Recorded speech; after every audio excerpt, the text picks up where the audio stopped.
So here we are.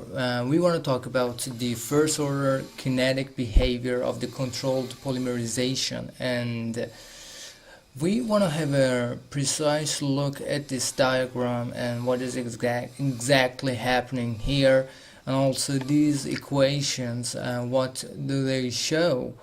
Well, but in order to have a better understanding, let's switch to this picture, and I want to show you how these equations and these diagrams are going to mean.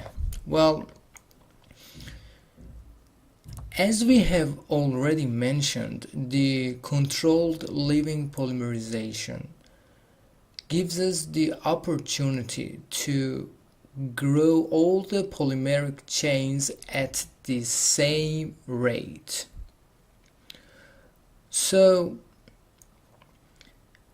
if we compute the rate of the reaction, the rate of the polymerization based on the consumption of the monomers that we have, with respect to time, we can lead to the kinetics of the consumption of the monomers in this polymerization. You see here that, just imagine that we have a container of 1 liter, and it contains the 4 moles of the initiators, 1, 2, 3, 4, and 12 moles of the monomers. Well, you can see that in the controlled polymerization, if we assume that the step of initiation is happening at a faster rate compared to the propagation, all of these initiators will start to grow the length of the chains at the same time. I mean that, just imagine if we have this initiator connect to this one, and before we have this propagated, you see, before we reach to this one, okay, the initiation of this initiator and monomer starts, and also this one with this one starts, and this one with this one starts, before they start to propagate any further. We can assume that the initiation of all the initiators have started at the same time. And now, because it is a controlled propagation, a controlled polymerization, they will start to grow at the same time. So this one will go for this one for this one for this, and this one for this. So now we have the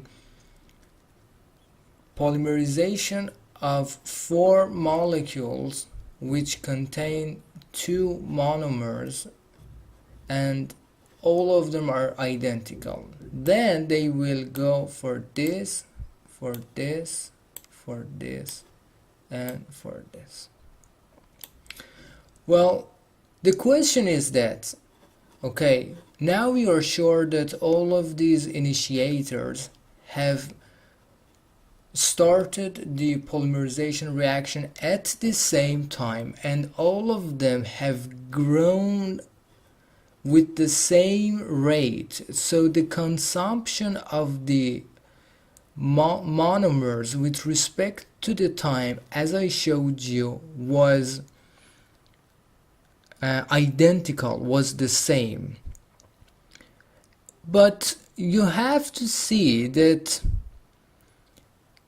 the consumption of the monomers, because there were 4 initiators, was happening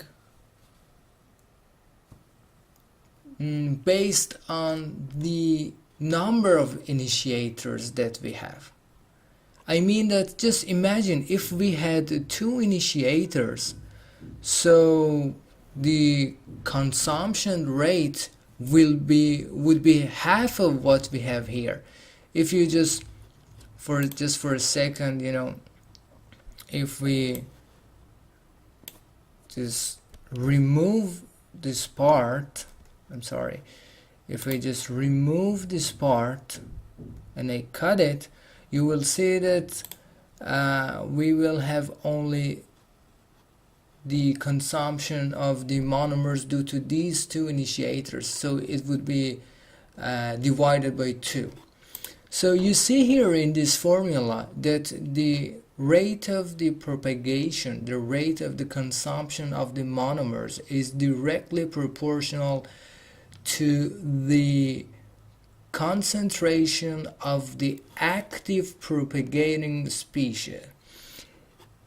This is not scary. The active propagating species is just the moment that the initiator is connected to a monomer. So at time 0, this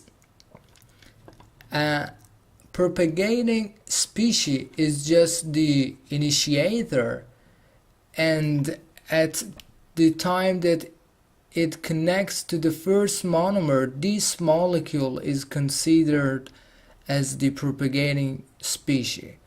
And then when it connects to this one, this molecule containing the 2 monomers is considered as the active propagating species.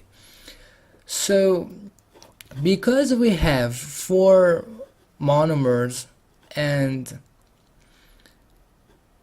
because we have the concentration of initiators of 4, we have also the concentration of the active propagating species of 4, so they won't change. But we have to make another assumption, and this assumption tells us that the termination of the monomers of the polymeric chains is not going to happen. So the end of this chain and the end of this chain are not going to connect and form a new molecule. So this is actually the concept of the controlled polymerization. If you remember, we told you that for the propagation, the kinetics of the reaction is only 1. However, for the determination, the kinetics is 2, because there is 1 radical here and 1 radical here. So we want to decrease the kinetics of the termination, and it was what we wanted to do to have a controlled polymerization. Well, now I want to go to this diagram and to see how actually it has been drawn. You see here that the natural logarithm of the concentration of the monomers at time 0 with respect to the concentration of the monomers at any time is plotted with respect to the time. Well, at time 0, because the concentration of monomers is m0, so we have the natural logarithm of m0 divided by m0, and it is 1, and the natural logarithm of 1 is 0. So we start from this point. So this is for the time of 0. Then, as the time goes by, you see here that the propagation of the molecules start, but all of them at the same rate. So, with respect to the time, the concentration of the monomers at time t will decrease with the same rate at any time, because this is a controlled polymerization. And you see here that because the concentration of the monomers is decreasing with respect to the time, the overall natural logarithm of this expression is increasing with respect to the time. It's because the concentration of monomers at time 0 is constant, and this value is decreasing. So the over value is increasing. It's pretty simple. But what is happening for these two, the termination and the slow initiation? Well, we had the assumption that these two cannot, let's say, connect to each other and lead to the termination. But what happens if they connect? So if they connect to each other, and we will form a new molecule with the molecular weight of